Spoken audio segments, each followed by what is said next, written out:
இப்ப அதிமுகவும் அதே நிலைமையில இருக்குன்னு சொல்லிட்டீங்க.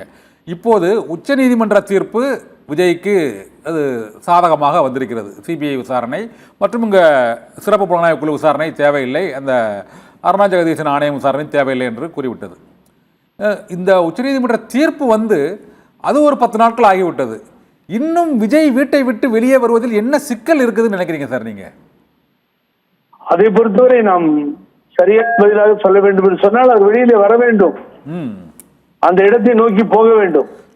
இதை அவர் செஞ்சாதான் சரியா இருக்கும்.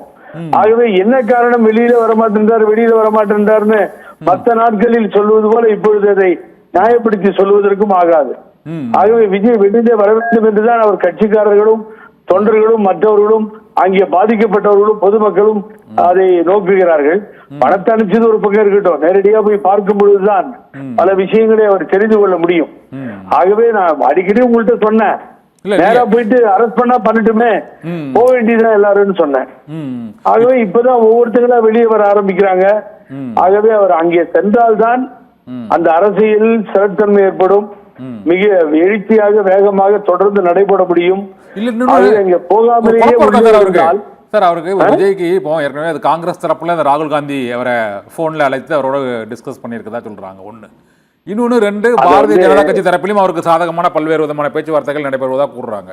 எடப்பாடி பழனிசாமியை பார்த்தால் அதிமுக கூட்டத்தில் 2 கொடியை பார்த்த உடனேயே கொடி பறக்குது, மக்கள் மத்தியில் ஒரு எழுச்சி உருவாயிட்டுன்னு அவர் சொல்றாரு. இதெல்லாம் இவ்வளவு சப்போர்ட் இருக்கு, எல்லாருமே சப்போர்ட் பண்றாங்க விஜய்க்கு. தமிழக அரசு தரப்புலையும் அது வந்து தனிப்பட்ட முறையில் இதை யாரையும் குறை சொல்ல வேண்டாம், அது ஒரு மனிதநேய அடிப்படையில் நம்ம நடவடிக்கையை மேற்கொள்ளணும்னு தமிழக அரசும் சொல்லுது. இதுக்கு விஜய் தான் முழுமையான காரணம்னு பிரதான கட்சிகள் எதுவும் பெரிய குற்றச்சாட்டுகள் எதுவும் வைக்கல. இந்த சூழ்நிலையில் அவர் இன்னும் அந்த துயரத்திலிருந்து வெளியே வராமல் முதல்ல 16 நாள் விசேஷம் முடிஞ்சோடனே வெளியே வருவோம் அப்படின்னு சொன்னாங்க, 16 நாள் துக்கம் சிக்கிறோம் அப்படின்னு சொன்னாங்க. இப்போ வந்து 27 நாள் ஆகிப்போச்சு. இன்னும் மக்களை சந்திக்காமல் இருப்பதால் தாவேக்காவின் அந்த செயல்பாடுகள் அது வந்து ஏற்றுக்கொள்வார்களா மக்கள்? திமுகவுக்கு மாற்றாக அங்கே 2வது இடம் என்று நீங்கள் கூறுகிறீர்கள், அந்த இடத்துக்கு வருவதற்கான ஒரு வாய்ப்பு இருக்குதா? அதாவது இந்த வேலையற்ற வீரர்களின் தேவையற்ற வார்த்தைகளை நீயும் நம்பி விடாதே வெம்பி விடாதேன்னு வரும். என்னன்னு கேட்டீங்கன்னா, அதாவது ராகுல் காந்தி பேசினார் அப்படின்றதும் உங்க ஃபர்ஸ்ட் கேள்விக்கு வந்துட்ட பதிலுக்கு, பிஜேபி அவரை மிரட்டுதுன்னு சொல்றதுக்கும் அவர் கிடைச்சாதானே அவர் பேசினால் தானே செய்ய முடியும். ராகுல் காந்தி இல்ல சார், யார்கிட்டயும் அவர் பேசவே இல்லை, எனக்கு நல்லாவே தெரியும். நீங்க போட்டுக்கோ, நான் சொன்னதா போட்டுக்கோங்க. யாரோடும் கான்டாக்ட்ல யாருகிட்டையும் பேசல. இவங்க ஊத்தி முழுறாங்க, தினம் ஒன்னொன்னு பேசிக்கிட்டு அங்க பேசினார் இங்க பேசினார். இந்த தொலைக்காட்சிகளுக்கு பெரிய செய்தியாக போகிறதே தவிர என்ன பொறுப்பு இருக்கு உங்கள்கிட்ட இருக்கு? அவர் பேசினாரு, யார்கிட்டயா சொன்னாரா? போன்ல பேசினாரு, பண்ண முடியும். போன்ல பேசிருப்பாங்க, வாட்ஸ்அப் கால்ல பேசிருப்பாங்க. பாக்குற வேலை இது.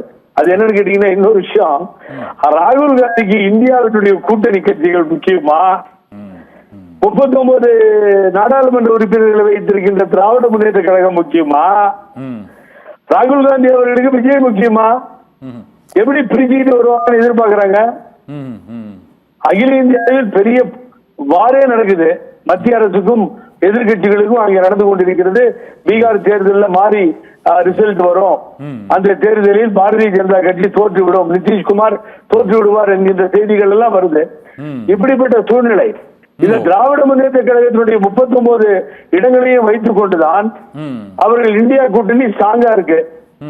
அதுக்காக இங்க ஸ்டேட்ல ஒரு பாலிடிக்ஸ் நடக்குதுன்னு சொல்லி அந்த தேசிய அரசியலை எல்லாம் முடித்துக் கொண்டு காங்கிரஸ் விஜய் எடுத்துக்கொள்ளலாம் முடியாது, விஜய் போகவும் முடியாது, அவங்களும் எடுத்துக்க மாட்டாங்க.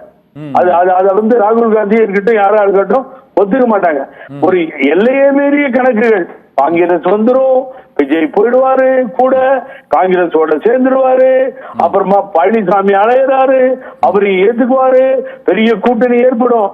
திராவிட முன்னேற்ற கழகத்தினுடைய எதிர்ப்பாளர்கள், திராவிட முன்னேற்ற கழகத்தை பிடிக்காதவர்கள், ஒரு மாறுதலை விரும்பி வேண்டுபவர்கள் பிடிக்கின்ற கதை இது. அது நடக்கவே நடக்கும். உங்களுக்கு நல்ல அரசியல் புரியும்.